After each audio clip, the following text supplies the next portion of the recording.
ओम नमो भगवते वासुदेवाय।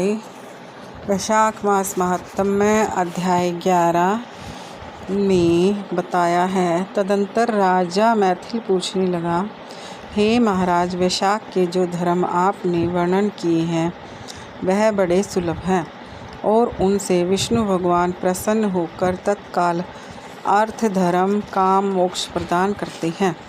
ऐसे वेद विहित धर्म संसार में ज्ञात नहीं है। यह क्या बात है, मुझसे कहिए। श्रुतदेव बोले, हे राजन, वैशाख मास के कर्तव्य धर्म प्रख्यात क्यों नहीं है और अन्य धर्मों की संसार में ख्याति क्यों है?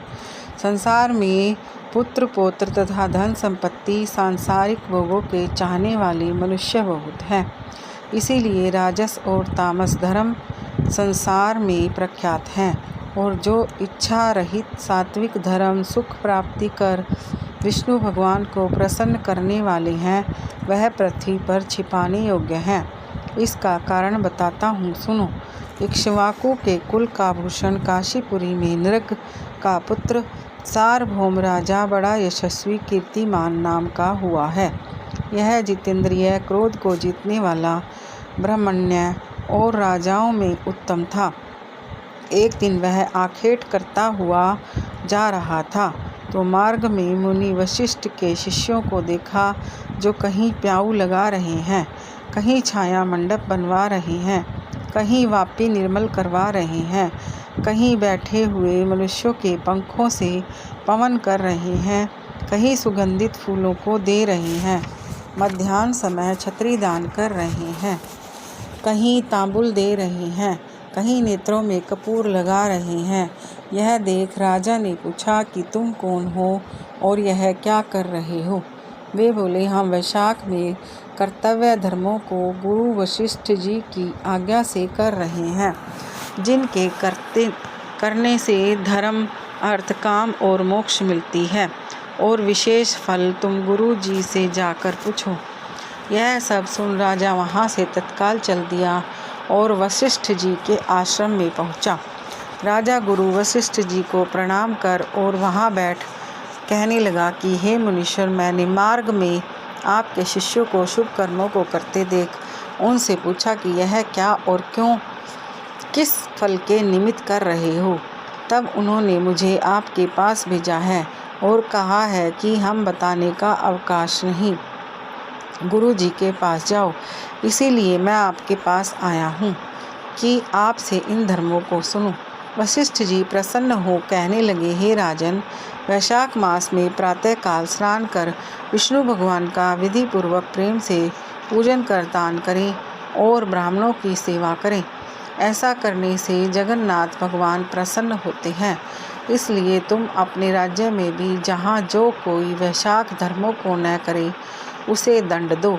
इस प्रकार वशिष्ठ जी से वैशाखोक्त सब धर्म सुन भक्ति पूर्वक उनकी पूजा कर अपने घर चला आया और सभी धर्म कर देव निरंजन केशव भगवान में बड़ी प्रीति करने लगा। हाथी पर ढोल रखवा कर अपने राज्य में मुनादी करा दी कि 8 वर्ष से 80 वर्ष के वृद्ध पिता, पुत्र, भार्या या इष्ट मित्र कोई भी जो हो, मेष की संक्रांति में सूर्योदय से पहले स्नान नहीं करेगा और वैशाखोक्त धर्मों का पालन नहीं करेगा, उसको चोर के समान दंड दे देश से निकाल दूंगा। गांव-गांव में धर्मोपदेश ब्राह्मण नियुक्त कर दिए गए और धर्महीनों को दंड देने के लिए 10-10 सवार नियुक्त कर दिए। इस प्रकार इस चक्रवर्ती राजा के राज्य शासन से यह धर्म वृक्ष सब देशों में विस्तार पूर्वक फैल गया।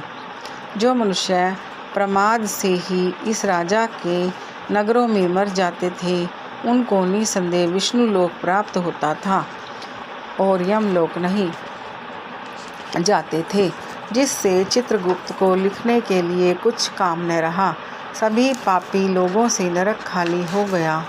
तब नारद जी धर्मराज के पास जाकर बोले, हे राजन, नरक में पहले जैसे हाहाकार शब्द अब सुनाई नहीं देते। खोटे कर्म करने वाले माया और दंभ में से बड़े हुए पापी मनुष्य तुम्हारे लोक में क्यों नहीं आते और चित्रगुप्त भी हाथ पर हाथ धरे बैठे हैं, इसका क्या कारण है?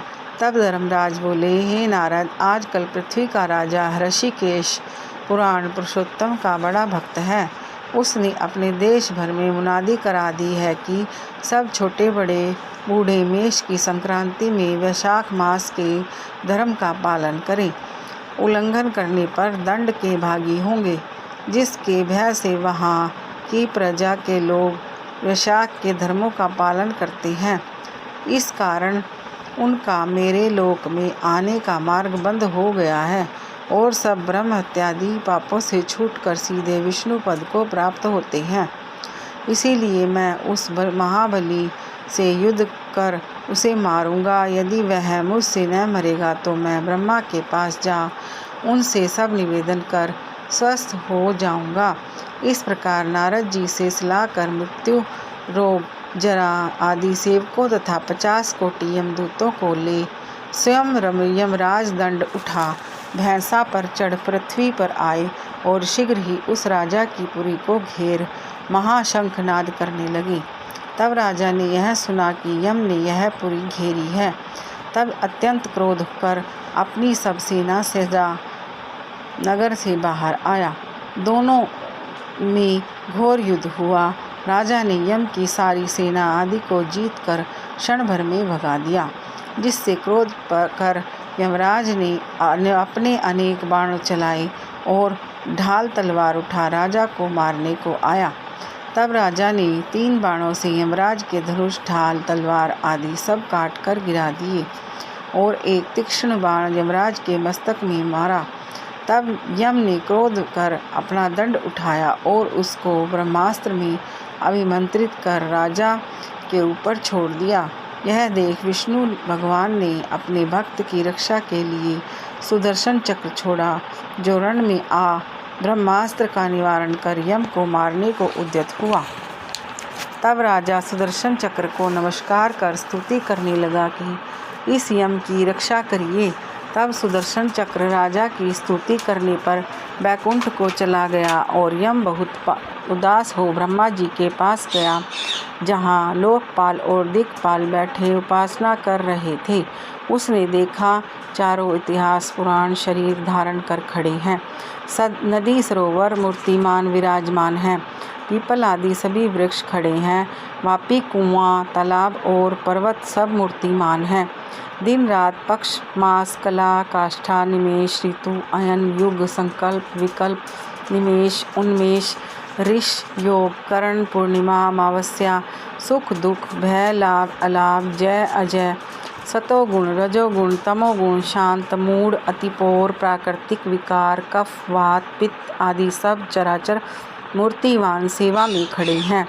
उनके बीच में यमराज सेवकों सहित लज्जावान हो मुख मलिन कटे वृक्ष की भांति जा गिरा और त्राही त्राही पुकारने लगा, जिसको देख सभी आपस में अचरज से कहने लगे कि यम के यहाँ आने का क्या कारण है। जिस यम को काम से क्षण भर भी अवकाश नहीं मिलता है, जिसके वस्त्र फट रहे हैं, चित्रगुप्त भी इसके पीछे पीछे ही आया है। यमराज कहने लगा, हे कमलासन, मेरी प्रतिष्ठा भंग हो गई, मुझे खूब पीटा है, मेरे वस्त्र आदि छीन लिए हैं, आपके होते हुए मेरी यह दुर्गति हुई है। यह सुन सभा में बड़ा भारी कोलाहल हुआ। तब पवन ने ब्रह्मा को सलाह से सबकी वाणी रोक दी और यम को वहाँ से उठाया और आसन पर बिठा पूछने लगा कि यह दुर्गति तुम्हारी किसने की है। तू कुशकेतु, जो सब के पिता हैं, उनके सामने अपना यह सब वृत्तांत कह, वह तुम्हारे हृदयस्थ दुख को दूर करेंगे। तब पवन के कहने पर यमराज कुशकेतु के पुत्र के मुख की ओर देख बड़े हीन स्वर और गदगद वाणी से सत्य सत्य बताने लगा। यह था वैशाख मास महात्म्य का अध्याय 11।